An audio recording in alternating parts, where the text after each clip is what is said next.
Hey guys, it's Elaine Hardy Fit. I wanted to talk to you about the weekend. Sometimes on the weekend, we feel like everything's going to fall apart. You know, we did so good all week and we lost some weight all week, and then everything kind of falls apart. We kind of lose willpower, we lose discipline. We're not as focused. We don't have as tight of a schedule for preparing our meals and, an hour lunch break at work and a break at work. So everything sort of falls apart. Try to think of the weekend as just another day. It's another day to love yourself. It's another day to be kind to yourself. It's another day to stick to your structured eating plan and not do self-sabotage. You're doing this clean eating to try to feel good and be healthy and look good, and you feel so proud of yourself Monday through Friday when you're on point. And then the weekend comes, and if you get derailed, then you feel guilty. You feel like, why should I keep going? I screwed up, so I'm just going to say forget it for the whole weekend. And that's not what I want you to do. So an example would be if you know you're going to be going out to dinner with friends on a Saturday night, which you're allowed to do, then during the first part of Saturday, keep your carbs lower.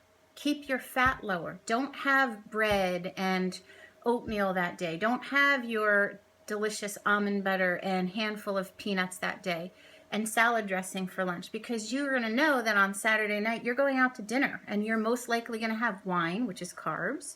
You're most likely going to have more fat with whatever sauce they put on or your salad dressing. Some places put a slab of butter on your steak. So if you have specific plans to go to a party or something, eat very carefully the first part of the day. And remember that you owe it to yourself to keep eating this very structured way. Just because it's the weekend doesn't mean that you have to throw everything apart. And have a loose plan. My whole life is very planned, but I know exactly what's going on tomorrow and who's got to be where and what time we have to be there and when we're going to church and Sunday. So I already have a plan in my mind for, all right, I'll bring my food here. I'll bring my food to the soccer game. Then I'll come home and have lunch. Maybe we'll go out to dinner on Saturday night after church. So I'll plan for that ahead, and I'll be pretty careful tomorrow if we decide to take the kids out to dinner Saturday night. So, it's not that I will never have a glass of wine. It's not that I will never eat foods that aren't according to my goals. I just try really hard to stay structured and to not lose my willpower. If you do have a bad day where you eat cake and 3 glasses of wine, okay, fine. But you don't have to stop what you're doing for the next 3 weeks. You're going to get right back up and you're going to get back to it tomorrow. There's no reason to let one bad meal make you throw in the towel. I think because we feel guilty, then we start to self-sabotage. And I'm trying to teach you not to do self-sabotage. You have to be proud of yourself and proud of your efforts.